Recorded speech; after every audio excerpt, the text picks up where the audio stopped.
Hello friends, हमारे इस YouTube channel में आप सभी का स्वागत है। आज की इस वीडियो में हम आज की करंट अफेयर्स यानी 29 जून 2021 की करंट अफेयर को करेंगे।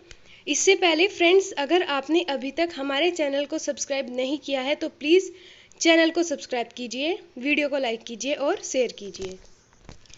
चलिए अब हम आज का पहला क्वेश्चन देखते हैं। हाल ही में Spanish princess of Asturias literature award से किसे सम्मानित किया गया है? Option A Emmanuel Carrere, option B Ukhnaa Khurelsukh, option C Assimi Goita या फिर option D Choguel Kokalla Maiga. इसका सही जवाब है ऑप्शन ए इमानुएल कैरर। उच्च साहित्य वेन में अपनी गैर काल्पनिक पुस्तकों के लिए लोकप्रिय फ्रांसीसी लेखक इमानुएल कैरर को इस साल के Spanish princess of Asturias literature award से सम्मानित किया गया है। 50,000 यूरो पुरस्कार स्पेनिश सिंहासन के उत्तराधिकारी राजकुमारी लियोनोर के नाम से फाउंडेशन द्वारा दिए गए 8 प्रतिष्ठित पुरस्कारों में से एक है। 8 पुरस्कार विभिन्न विषयों कला, सामाजिक विज्ञान, खेल आदि को कवर करते हैं। नेक्स्ट क्वेश्चन है, हाल ही में सर्वकालिक पुरुष अंतर्राष्ट्रीय फुटबॉल खिलाड़ी कौन बने हैं? Option A Cristiano Ronaldo, option B Mohammed Salim, option C Sunil Chhetri या फिर ऑप्शन डी लियोनेल मेसी। इसका सही जवाब है option A Cristiano Ronaldo. Cristiano Ronaldo संयुक्त रूप से शीर्ष स्कोर करने वाले सर्वकालिक पुरुष अंतर्राष्ट्रीय खिलाड़ी बन गए हैं। वह वर्तमान में ईरान के दिग्गज अली डेई के साथ बंधे हुए हैं, जिन्होंने 1993 और 2006 के बीच में 149 मैचों में 109 बार स्कोर किया था। क्रिस्टियानो रोनाल्डो ने 176 मैचों में 109 गोल के साथ पुरुषों के समग्र स्कोरिंग रिकॉर्ड को टाई करने के लिए 2 पेनल्टी किए और फ्रांस के साथ 2-2 से ड्रॉ के बाद यूरोपीय चैंपियनशिप में पुर्तगाल 16 के दौर में आगे बढ़ा।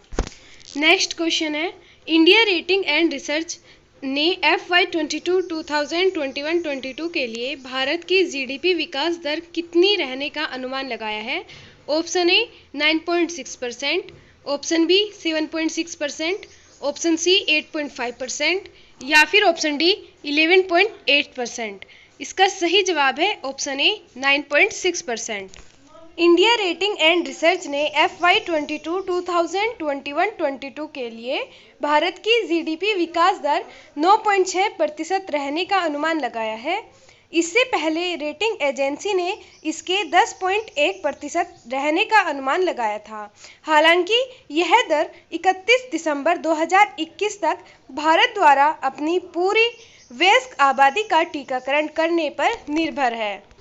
नेक्स्ट क्वेश्चन है, हाल ही में व्यवसायों, सरकारी एजेंसियों और व्यक्तियों के लिए सुरक्षित संचार की पेशकश करने के लिए एक अमेरिकी इंस्टेंट मैसेजिंग ऐप वीकर का अधिग्रहण किसके द्वारा किया गया है? Option A Amazon, option B Flipkart, option C Facebook या फिर ऑप्शन डी माइक्रोसॉफ्ट। इसका सही जवाब है ऑप्शन ए अमेजन। अमेजन ने व्यवसायों, सरकारी एजेंसियों और व्यक्तियों के लिए सुरक्षित संचार की पेशकश करने के लिए एक अमेरिकी इंस्टेंट मैसेजिंग ऐप वीकर का अधिग्रहण किया है, जो कोविड-19 महामारी के कारण हाइब्रिड कार्य वातावरण में जा रहे हैं। यह ध्यान दिया जाना चाहिए कि वीकर उन्नत सुरक्षा सुविधाओं के साथ सबसे सुरक्षित एंड-टू-एंड एन्क्रिप्टेड संचार तकनीक करता है, जो मैसेजिंग, वॉइस और वीडियो कॉलिंग, फाइल शेयरिंग और सहयोग में पारंपरिक संचार सेवाओं के साथ उपलब्ध नहीं है। नेक्स्ट क्वेश्चन है, हाल ही में केंद्रीय सतर्कता आयोग में भारत के कार्यवाहक केंद्रीय सतर्कता आयुक्त CVC के रूप में किसे नियुक्त किया गया है? Option A Suresh N Patel, option B Sanjay Kothari, option C Amitabh Kant या फिर ऑप्शन डी आतिश शुक्ला। इसका सही जवाब है option A Suresh N Patel. वर्तमान सतर्कता आयुक्त सुरेश एन पटेल को केंद्रीय सतर्कता आयोग में भारत के कार्यवाहक केंद्रीय सतर्कता आयुक्त CVC के रूप में नियुक्त किया गया है। उन्हें संजय कोठारी के स्थान पर नियुक्त किया गया है, जिन्होंने 23 जून 2021 को अपना कार्यकाल पूरा किया। वह नए केंद्रीय सतर्कता आयुक्त की नियुक्ति तक इस पद पर बने रहेंगे। केंद्रीय सतर्कता आयोग का नेतृत्व सीवीसी करता है और इसमें अधिकतम 2 सतर्कता आयुक्त हो सकते हैं। वर्तमान में श्री पटेल आयोग में एकमात्र वीसी हैं।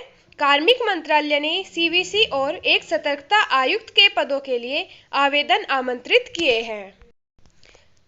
केंद्रीय सतर्कता आयोग का गठन फरवरी 1964 में हुआ और केंद्रीय सतर्कता आयोग का मुख्यालय नई दिल्ली में है।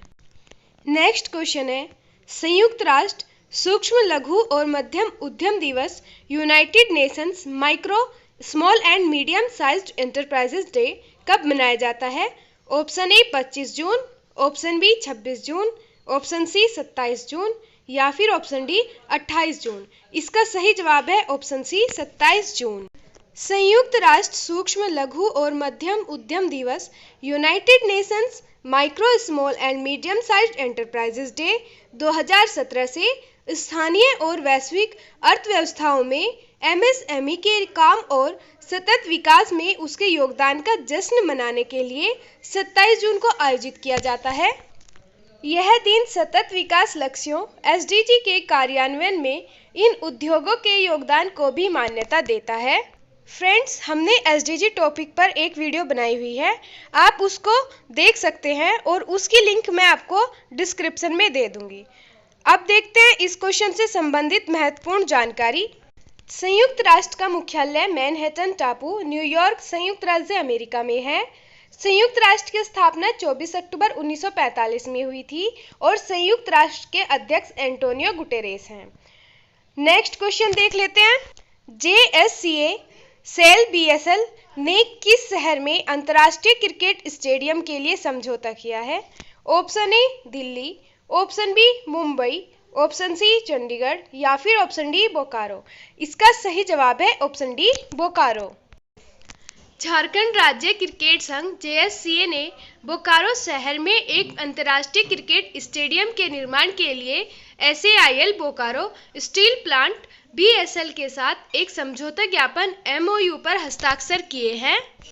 एक बार स्टेडियम तैयार हो जाने के बाद बोकारो, जमशेदपुर और रांची के बाद अंतर्राष्ट्रीय क्रिकेट स्टेडियम बनाने वाला झारखंड का तीसरा शहर बन जाएगा। समझौता ज्ञापन एक पट्टा समझौता है जिसके तहत बोकारो स्टील प्लांट बोकारो के बालीडीह क्षेत्र में एक अंतर्राष्ट्रीय क्रिकेट स्टेडियम के निर्माण के लिए अपनी 20.17 एकड़ जमीन को 33 साल के लिए जेएससीए को हस्तांतरित करेगा। प्रस्तावित स्टेडियम एसएआईएल टाउनशिप में बनने वाला पहला स्टेडियम भी होगा। अब इससे रिलेटेड कुछ जानकारी को देख लेते हैं। झारखंड के मुख्यमंत्री हेमंत सोरेन हैं और झारखंड के राज्यपाल श्रीमती द्रौपदी मुर्मू हैं। नेक्स्ट क्वेश्चन है, हाल ही में डीआरडीओ ने पिनाका रॉकेट का सफल परीक्षण कहां से किया है? Option A Hyderabad, option B Lucknow, option C Bengaluru या फिर ऑप्शन डी चांदीपुर। इसका सही जवाब है ऑप्शन डी चांदीपुर। रक्षा अनुसंधान और विकास संगठन डीआरडीओ ने स्वदेश में विकसित पिनाका रॉकेट के विस्तारित रेंज संस्करण का सफलतापूर्वक परीक्षण किया है। रॉकेट को ओडिशा के तट पर चांदीपुर के एकीकृत परीक्षण रेंज आईटीआर में एक multi barrel rocket launcher MBRL से लॉन्च किया गया था। पिनाका रॉकेट सिस्टम का उन्नत रेंज संस्करण 45 किलोमीटर तक की दूरी पर लक्ष्य को नष्ट कर सकता है। पिनाका रॉकेट प्रणाली को पुणे स्थित आयुध अनुसंधान और विकास प्रतिष्ठान, armament research and development establishment ARDE और उच्च ऊर्जा सामग्री अनुसंधान प्रयोगशाला HEMRL द्वारा संयुक्त रूप से messrs economic explosive limited Nagpur के निर्माण समर्थन के साथ विकसित किया गया है। अब इससे रिलेटेड कुछ इन्फॉर्मेशन को देख लेते हैं। डीआरडीओ का मुख्यालय नई दिल्ली में है। डीआरडीओ की स्थापना 1958 में हुई थी और डीआरडीओ के अध्यक्ष जी सतीश रेड्डी हैं। नेक्स्ट क्वेश्चन है, हाल ही में मंगोलिया के सर्वोच्च नागरिक सम्मान the order of polar star से किसे सम्मानित किया गया है? ऑप्शन ए आर के सभरवाल, ऑप्शन बी आतिश शुक्ला, ऑप्शन सी सतीश रेड्डी या फिर ऑप्शन डी अमिताभ कांत। इसका सही जवाब है option A R K. Sabharwal. Engineers India limited EIL के अध्यक्ष और प्रबंध निदेशक CMD आर.के. सभरवाल को महामहिम द्वारा मंगोलिया के सर्वोच्च नागरिक पुरस्कार the order of polar star से सम्मानित किया गया है। मंगोलिया के राष्ट्रपति मंगोलिया में पहली बार तेल रिफाइनरी की स्थापना में उनके द्वारा किए गए उत्कृष्ट योगदान को मान्यता देते हैं। मंगोलिया सरकार की ओर से यह पुरस्कार मंगोलिया के दूतावास में आयोजित एक समारोह में भारत के लिए मंगोलिया के राजदूत महामहिम गोंचिंग गनबोल्ट द्वारा प्रदान किया गया था।